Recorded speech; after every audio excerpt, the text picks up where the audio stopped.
All right, everyone. Welcome once again to the Face of Business. I am your host, Damon Pistolka, and I am very excited because we've got a repeat offender. Shawn Richards from Blue Sky Business Consulting is with us here today. Shawn, thanks for being here today. Oh, you're welcome. How are you doing, Damon? I'm doing great, and I'm excited to talk a little bit about leadership strategy and understanding what makes an individual a great leader, what makes you a great leader. Love it. Yeah. Love it. So let's talk a little bit about leadership first, Shawn. Your leadership journey, how you got into teaching people, helping teams with leadership. I think for a lot of folks in the early days, it's a little bit by experience. You kind of have some good leaders, you have some not so good leaders. And over the years, as I've worked in business consulting and worked with a lot of entrepreneurs, a lot of startups, as well as some more developed companies that are getting ready to exit, the consistent comment that keeps coming up is leadership, leadership, leadership. People wish they had better leadership. I was talking to a young lady just last week, and I don't know exactly how old she is, but she's roughly late 20s. And she's looking for some new opportunities and feels like some of the companies that she's worked with in the past, great companies, Yep. but they don't invest as much in her generation as she would like. And she led me to believe that others of her generation would like. They would like companies to invest a little bit more in the younger group, the younger crowd, the next generation of leaders, and so forth. But for some reason, we're reluctant to do that. For some reason, we like to spend a lot of money on the C suite, which is good. That's not a bad thing. Mm-hmm.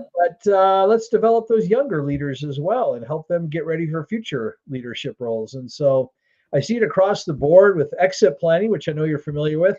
Mm-hmm. There is, some succession planning and who's going to take over and how are we going to make some adjustments when the previous ownership sells and departs. And it permeates. And quite frankly, Damon, it does change from generation to generation. You and I don't know exactly how old you are, but I think we're about the same age. And we kind of grew up in a slightly different environment when it came to leadership than what this generation coming up now Yep. is looking for. And so it's a dynamic, ever changing effort to find out how we can help other people lead better. Mm-hmm. Yeah, I think that is, and you bring up a great point, is that different generations want different guidance, different opportunities for leadership and development. And Yeah, yes, absolutely. And some of the reasons why is because they have a different outlook and mm-hmm. they also have a different motivation. And of course, we don't want to generalize and say that everybody in the Gen Z category defines this way. But generally speaking, you and I in the 80s and whatnot, that was kind of the age of the age of gluttony in some ways. It was a pursuit of money. That's really all you cared about, and it was go get a Mm-hmm. good job and have the good benefits and the good retirement plan. It was really centered around money. There was some talk about finding something that you like and find that work-life balance, but not a lot. And then you get Yeah. into the 90s and 2000s, and now especially these younger people, they're not as motivated by money. It's still important. It's still Yes. necessary, but they're looking for work-life balance. They're looking for purpose. They're looking for some way to connect with the company more than just I'm a number and I produce these results for the company. They want those connections to be there. So there's some different things that we are learning from this next generation and quite frankly the generations preceding them. So there's different ways that we approach how we work together, and that's really what leadership is about, is teaching people how to work better together. Yeah. The You bring up a great point. I think that a lot of companies fail to realize how much that connecting the people, the younger people with the community, the company, the whole purpose and mission of the company is more important than it was, say, 15, 20 years ago. Yeah, it really was. They really want a connection. They want to feel like they are part of something bigger than themselves. It can still be a profitable company, a company that's for profit, but Mm-hmm. they want to feel like what that company is doing, whether it's the product or the service they provide, or that there's some type of a give back to a community or another nonprofit of some kind.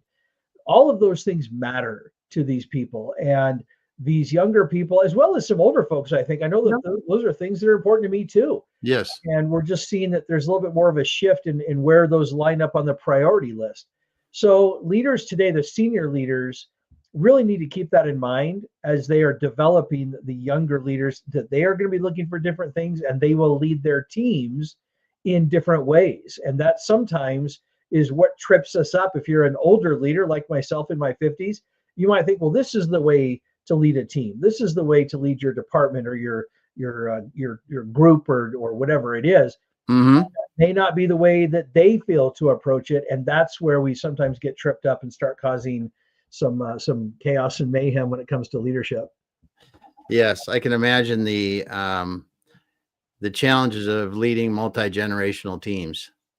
Oh, very much so. And then we have other layers that we're discovering here just in the last few years that we're all still learning about, which is, how do you deal with remote workers? How do you deal with workers in different countries now? We have countries all over now that are able to contribute to a single team within a company. So that's why leadership, and I use the word dynamic, that's why leadership needs to be dynamic. It needs to be adaptable, and it just needs to be done differently than we've done it in the past. Yeah, that is interesting, because you bring up a couple good points. Not only did, has remote in the last 5 or 6 years gotten a lot more prevalent, or at least partially hybrid, whatever else you're going to talk about there, but the global nature of the workforce, because that remote actually allowed us to consider, okay, where is the best place for us to hire people at? And they don't necessarily have to be in our time zone, or can obviously be on the other side of the globe if it needs to be. Oh yeah, and that's part of what makes all of this challenging, because now you've got not just one or two variables that you're trying to manage, you're now dealing with 5 or 6. And whether it's age, whether it's their own opinions, whether it's how they want to express themselves, the cultural background, the motivations, there are a lot of different variables that contribute to employee happiness and satisfaction and well-being. And of course, we know that Gallup has done a lot of research into the workplace. I personally consider them the number one research company to workplace performance and whatnot. And they've done so much research over the years about how to keep employees engaged and what happens worldwide when different things happen with the economy, or as we experienced a few years ago, a worldwide pandemic. And now we've got tariffs and all these different things, and they're constantly challenging the economics of business all around the world. And even if you feel like your business isn't directly affected, more than likely it's indirectly affected by what's happening with some of your clients or vendors or partners or whatever it may be. And so, yeah, this idea of people performance is really important. And that's where leaders have an opportunity to really shine. But quite frankly, Damien, they just can't do what I call the one size fits all approach to leadership. It can't just be one dimensional anymore. Just can't do it. That's a great point, because you think about it now, and because of these factors, the multi-generations, the remote work, the, out of the country work, whatever you want to call it. And then the other factors, you said the one size approach fits all doesn't work. That's right. It just doesn't. Quite frankly, it's kind of this question, and you mentioned at the very top of the show here, we have this approach where we want to say to ourselves, what makes a great leader? And we start listing off those characteristics or those attributes that we feel contributes to great leadership success. But the better question to ask yourself is, what makes you a great leader? What is it about you that's unique? What are your strengths? How do you connect with people? Are you typically more of a visionary, kind of a motivator type? Do you like to excite people and motivate them and inspire them? Is that your style of leadership? Or maybe you're a little bit more in the implementer style, where you're kind of like to create systems and just get things done.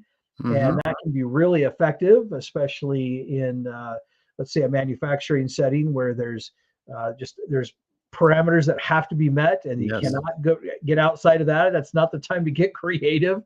So there's a time and a place for that style of leadership.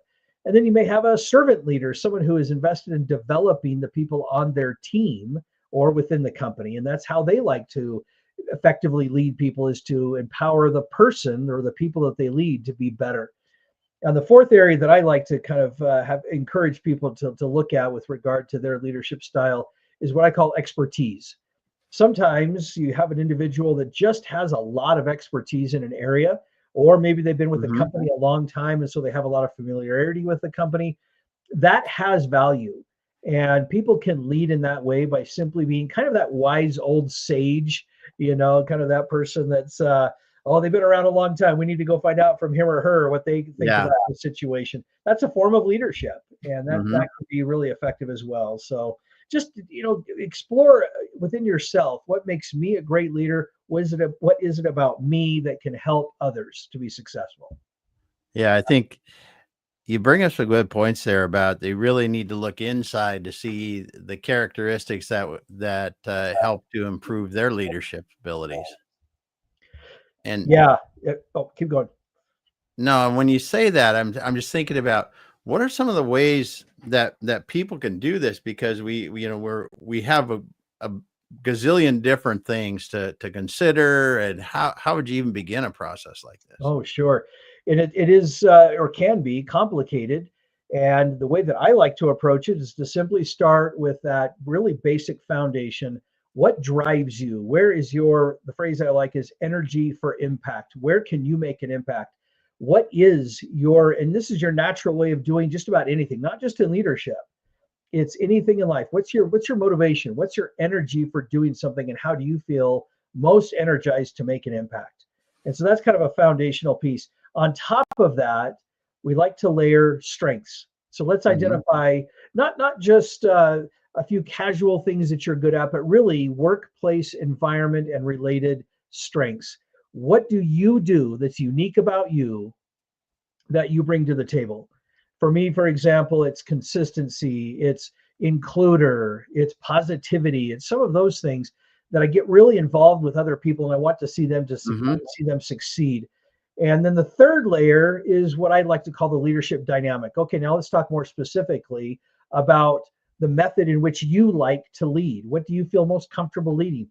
When you put all three of those elements together, now you have something that is a truly unique perspective on yourself. That is your unique leadership style, or signature, as I like to call it. It's Hmm. like our handwritten signature, which is unique to us. Your leadership signature is unique to you. And that's how you can know, okay, these are the kinds of roles I want to pursue and go apply for. This is how I can develop myself. These are the skills that most align with those kinds of that three-dimensional signature that we're talking about. When you're in that mode of thinking, okay, this is what's good about me, this is what's positive, this is how I contribute, and you add the skill set on top of that, now you're making a big difference in the world around you and in the lives of the people that you lead. And so that's the approach that I like to take. There's a lot of different ways. The biggest thing that I would suggest to anyone watching or listening is just to simply take some time to reflect on yourself. What are some things that you do really well? What are Hmm. some things that create a little more of a drag that you don't do as well? Maybe there's some friction there. You have some inner resistance to something. What is it about that makes it difficult for you to lead in that way? And when you start to have some self reflection, and there are assessments out there that people can use, that's what I like to use, because they ask really good questions and help pull that out of the person so that they have a really clear understanding of who they are and how they best lead and contribute. Yeah, I think it really comes back to understanding, as you called it, the leadership signature, Yeah. our own leadership signature. Yeah. And I come back to that again because when we talked about um, the complexities in leadership now because of the remote, the people working in different countries and different generations, I can imagine that understanding this leadership signature and the pieces in it where my strengths are and how I flex those in the different when I'm dealing with the different people on my team can make a big difference. Absolutely, because it's just a natural byproduct that when we start to focus on ourselves and understand ourselves, not in a selfish way, But when we focus on ourselves to understand ourselves, it's a natural byproduct that we start to understand the people around us a little bit better, because Uh-huh. we start to think, now, wait a minute, I behave this way, but this other person does not respond to the way that I think that they should, because this is how I think. Well, they're coming at it from a different perspective. And when we start to understand the dynamics within ourselves, we start to see similar and different dynamics in other people. And that's what makes us more effective as leaders, is we start to see the differences between us. And we don't necessarily have to correct the differences or change the differences. We just need to recognize them and adapt so that we can work better together. Yeah. Yeah. Great. So one of the things I have to imagine is that hits a lot of leaders, both young and old, is the differences in the way people work around all these different groups of people. And what are some of the things that you think really understanding your leadership signature will really help in that, and allow them to continue developing high performing teams? Sure. Yeah, that's a great question, because you're going to find a distinct difference. I'm going to be very, very general here, Yeah. mainly because it's difficult to get to too specifics because everybody's different. But I'm going to use software coders as one example. They tend to be the kinds of individuals that just kind of like to put the headphones on and zero in on their work and get it done. Take that or contrast that with maybe a marketing team, and they like to sit down and talk and have a rap session, or and Hmm. bounce ideas off of each other, and it's a lot more collaborative. Now, of course, the coders, they still need to have collaboration too, so it's not like they're without that opportunity to collaborate, but they're a very different style of person that fits well within that kind of an industry, or that kind of a business, or that kind of a role within the business. And those are just two very quick examples, but you may have somebody else that's a little more introverted, a little more extroverted in certain situations. And a good leader will understand that about their people, the people that they lead, especially in those more intimate settings like a meeting or one on one. And they'll be able to celebrate those, they'll be able to use those and help develop the person so that they know how to use their own strengths Hmm. better and how they can contribute. And that is what makes it challenging, because again, you've got different cultures. If you're a Yeah. worldwide company, you've got different ages with different perspectives, and that's why understanding these principles is so important. And it does make a difference to the people that you lead when they can tell that you're making a sincere effort to connect with them. Even if it's a little bit different than how you might normally want to connect with people, it still makes a big difference. Yeah. That's a great point, because you have to communicate or connect with them on the way they want to be effective, or Yes. more of the way. And Or ideally, that person, the team member, is also making an effort to adapt a little bit. And that's yeah, part of where team engagement comes in. That's where you get everybody kind of working together and understanding each other more powerfully. It can't always just be the leader knowing all this information about their team members and yeah, not allowing them to understand that about each other and about the leader in reverse. So it's important to have those dialogues and those conversations. yeah, yeah.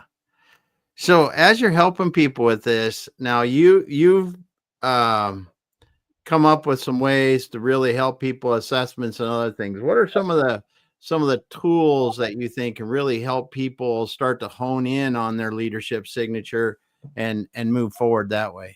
You bet. Yeah, I'm in the process right now of developing a software platform that will allow people to take some assessments, to understand themselves, and to really clearly identify what I call their sapphire leadership signature. And that's really what that is about, is really clearly understanding who you are and how to communicate it. And then we can develop ourselves from there. If people are curious and want to learn a little bit more, they can go to the first50project.com, and you can learn a little bit more and take a look and see if it's something you'd like to engage in. But it's something that's really a lot of fun, because you're learning about yourself, but it Hmm. also empowers you. It builds confidence, it builds optimism, it builds hope Yeah.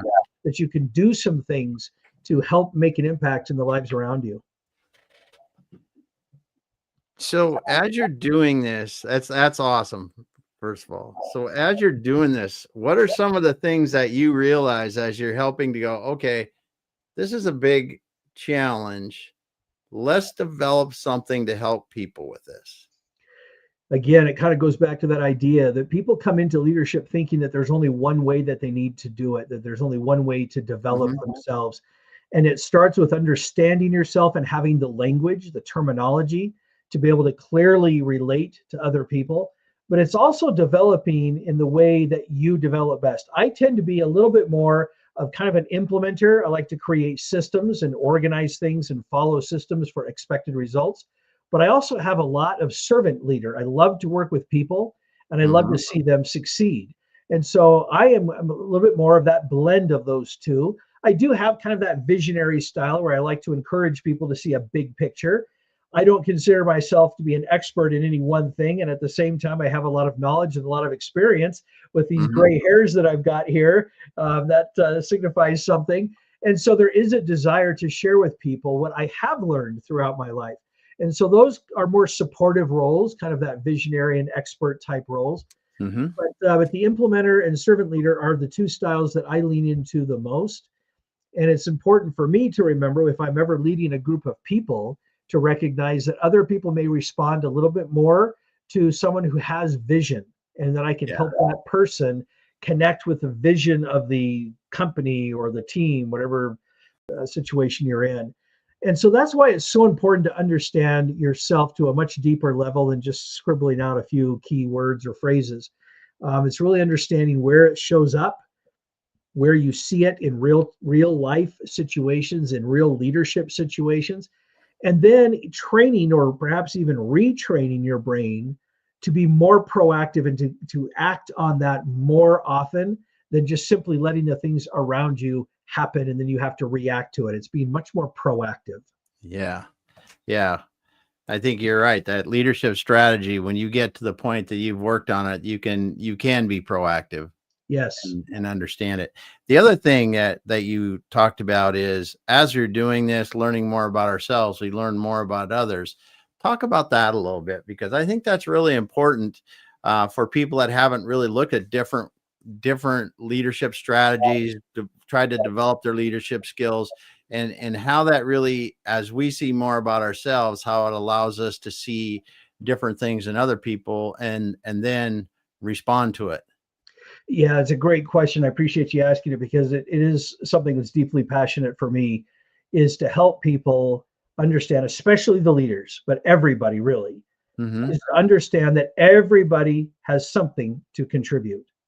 And an exceptional leader will help their team members identify those ways in which they contribute.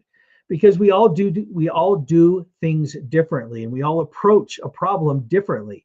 And that's a good thing. That's something to be celebrated, because that multiple perspectives can be really, really valuable. Think about if you're trying to develop a new product for your company, you want different perspectives because they're going to represent a little microcosm of your customer base. So it's important to get different perspectives. So when you are learning about your strengths at the same time, you're kind of learning about those areas that maybe you're not as strong in. Maybe you're not maybe quite the communicator that someone else is. But there's someone on your team that you feel like, yeah, that person, Jill over there, she's a great communicator. I need to spend a little bit more time working with her so that we can work together and be more effective together. That synergistic approach. So when you're studying and kind of learning about yourself, you start to understand, well, I'm not quite as strong in this area, but now you start to see other people that do have strengths, and that helps to increase your appreciation for your teammates, because that's really, you start to see each other differently now. And in some cases, you start to realize, gee, that perception that we had that might have been a weakness is actually a strength. I'll give you one quick example about this. This was a revelatory, process for me a number of years ago when I was first learning about this for myself. One of my strengths is includer. I love to include other people. So I'm sitting in a meeting, and this is years ago, and I am one that, depending on the number of people in the meeting, I like to hear from every other person. It's like, what do you think? What do you think? What do you think? What do you think? And someone after, they're like, Shawn, you just are so indecisive. And I was like, oh, really? And they're like, yeah, you keep asking for everybody else's opinion. I was like, oh, okay, I better be careful. Well, years later, when I started studying about strengths, I started realizing that that's why I was asking for the input. It wasn't that I was incapable of making a decision. It was I wanted to hear if maybe the idea that I had and the decision that I had already made, maybe there was a different perspective, or maybe I could approach it a little bit differently, or maybe there was even a better idea than the one that I had, because we all think our ideas are the best. But there's Hmm. something to that. And that was really empowering for me to realize, no, Shawn, there's nothing wrong with you wanting to seek out inclusivity from others and getting their input. Now, it did help me to balance, because I then realized, okay, well, I do want to express some measure of confidence when we make that decision. Hmm. So, how can I do that so that I can still include people and get their ideas, but also be decisive so that people have confidence that the leader, in this case me, is moving forward in a confident way? So, Yeah. again, that's how we can increase our leadership skills, is to understand about our strengths and to recognize others. Yeah. I really like that, what you were talking about there, because um, getting input, as you said, some people can take that as indecisiveness or something like that. But when you get feedback from everyone, you see different perspectives. And I think it's really important to do that, because it's just like an example of parenting, right? If you have two kids and they're in a fight and you ask one what happened, you ask the other one what happened, it's a completely different story. Right, And right. it's because of perspective. When we Mhm. talk about something in the workplace, we're trying to solve a problem. Back when I was running manufacturing facilities, people thought it was kind of odd that I would bring an accountant out, or somebody, a customer service person, or somebody that didn't know anything about what we were doing, just to come out and give their thoughts.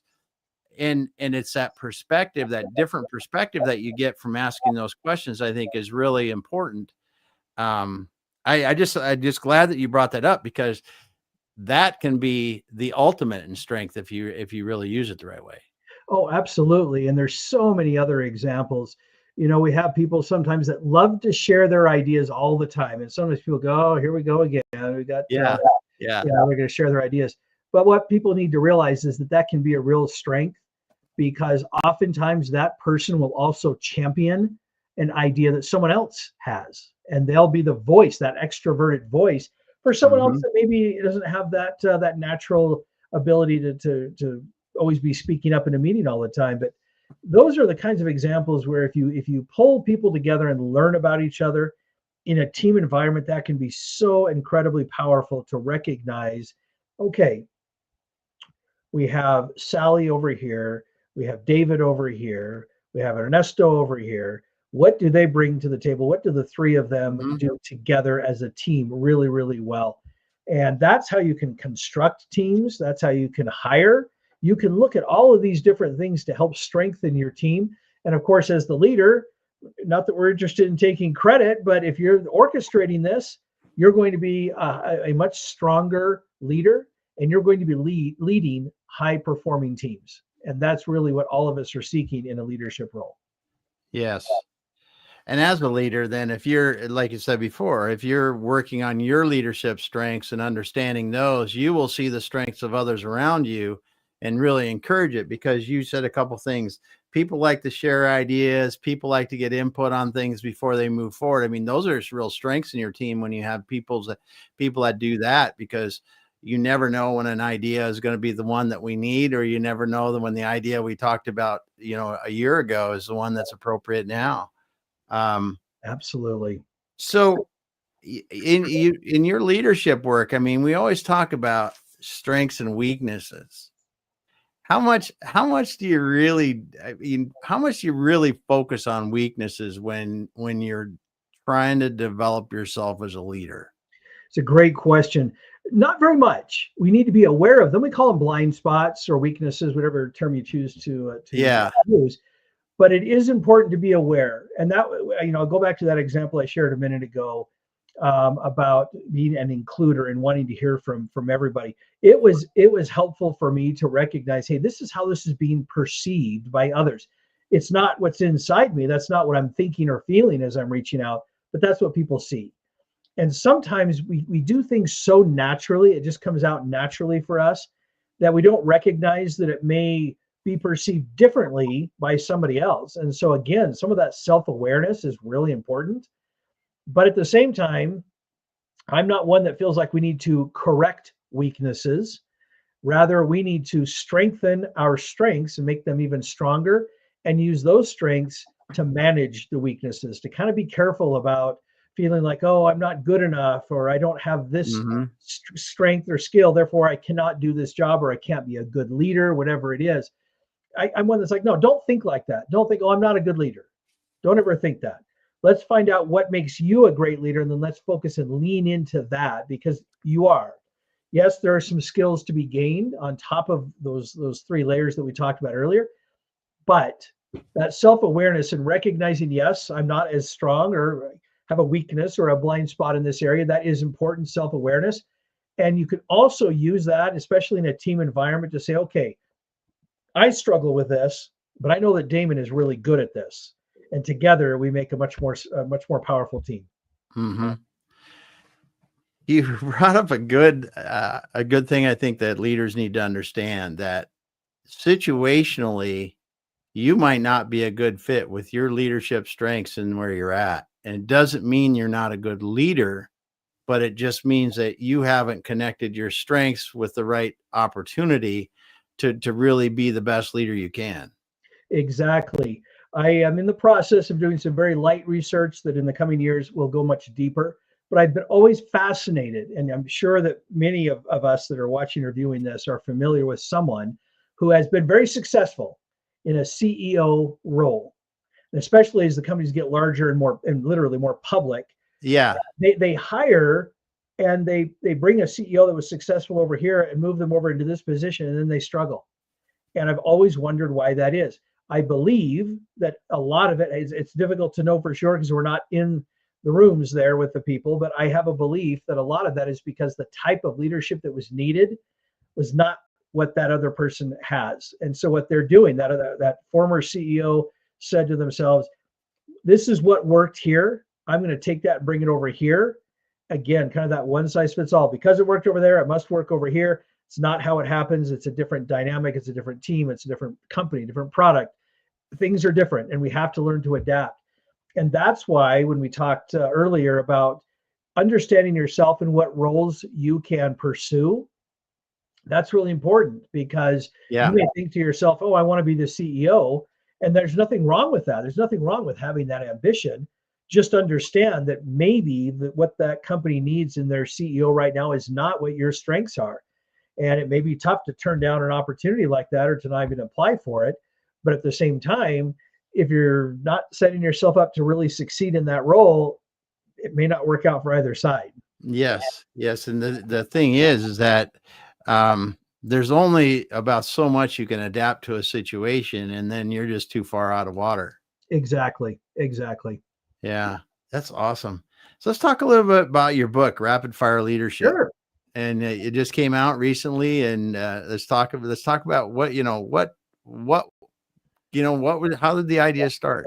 Oh yeah, I'm always excited to talk about the book. Well, as you know, Damon, I have a podcast of my own. It's called the Team Engagement Podcast. I've been doing it for years. And as the name implies, I invite leaders from all around the world to come on, and we talk about leadership in teams. And so the idea for the book was about a year ago. It was fall of 24. I thought, I think what I would really like to do is create a book that's based on the podcast and grab some of my favorite quotes, favorite concepts, favorite insights from all of these interviews. At that point in time, I'd done over 400 interviews and had over 400 episodes.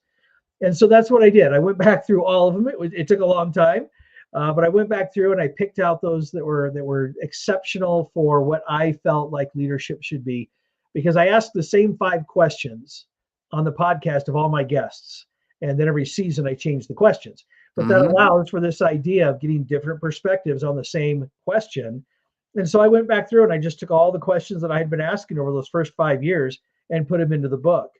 And the format for the podcast, it's fairly quick. It's about 15 minutes that we go over those 5 questions. So you're only getting about 2 or 3 minutes to answer each question. Yeah. And so it's what I call a rapid fire format, which is how the book got its name, Rapid Fire Leadership. It's like, okay, we're going to go fast. We're going to cover some quick things. The chapters are not long. but Mm-hmm. they give you some really good insights on ideas on how you can engage your people more, how you can energize your team more, how to handle conflict, all these different ideas. So that's what the book is all about. I don't know if it's okay to show this, but I'll just Yeah, put it yeah. up there. There we go. Rapid Fire Leadership. It's on Amazon. It came out at the end of August. So it's out there. Feel free to grab a copy. Awesome. Awesome. So as you were writing the book, I got to imagine going back through all the podcast episodes, you saw some things that you completely forgot about, but went, wow. Yeah, it really was a just a great experience. I have to admit, I was feeling a little bit of guilt because there were so many great comments from so many guests. I quickly realized, wow, how am I gonna get everybody in there? Because I'm an includer. I want everybody to be included. And I realized I can't. It's just not gonna work. I just had to grab those people that said they answered the question in a way that I felt was clear, that it was distinctive, it was decisive, it had good action items tied to it, and that's ultimately what I did. I approached each question. I started with how would I respond, and then I used different ideas to help supplement that. And so the book contains not just the quotes from all the guests that I've had over the years, but they include some of my own perspectives as well on how we can be better leaders.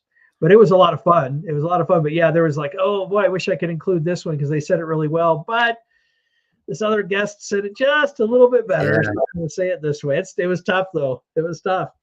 Oh, I bet. I bet. So what was one thing that you had completely forgot about that the book brought out? Ooh, You're like, good question. I think how important people are. And that's something that I shouldn't forget, and none of us should forget. And yet that is kind of what happened. I realized when you go over that quickly, and quickly, it took me weeks to go through all of those podcasts, yeah, but it was still, it was just amazing to see how many people were talking about the importance of people. When you're a leader, it's about people. And that sounds like such an obvious statement, and yet we hear it over and over and over and over again, that one of the biggest frustrations people have with the leaders that they report to is they don't feel a connection with that person. And you don't necessarily have to be best buddies with your leader or the leader with their team members, but you've got to find a way to connect. And so many of the leaders, regardless of what the question was that I had asked them, it's amazing how many times it pulled back into about being about the person, and some consistent messages about kindness and patience and empathy and some of those things. And so that was something that was really neat for me. We had some fun questions in there too. You can probably, for those who are watching, you can see my background. I love baseball. So for quite a few of the guests in the last couple of years that I was recording the episode, I would ask a baseball question. Hey, share a fun baseball story. Or I'd ask people about their first job or something like that. And you get some really neat stories. People that there's two different categories of people when it comes to that first job. They find out what they love to do, and they found out, this is not what I want to do with my rest of my life. I remember one person. There's one funny story. They lasted 2 days in their job, and they said, nope, this is not for me, and they never looked back. That was not something that they were going to do. We had, entrepreneurs would come out of that, and people that would realize, I want to be tied to something with water, and they would get into marine biology or something like that. And so just a lot of great stories of people. And that's what's so much fun about the podcast. Yes. Yes. So as you look forward, I mean, your book just came out. You're going to be working on your platform later. What are some of the things you're really excited about going into the fourth quarter of 2025 and for 2026? Certainly this first 50 project, I call it the first 50 project because I'm specifically looking for these high potential emerging leaders, some of these younger ones that we talked about at the top of the show, that are willing to engage in a process that we can identify what their leadership signature is and then develop it using a software platform, which is what we're building out. So that is what I'm really excited about as we head into Q4 now, and I'm sure it will continue well into 2026.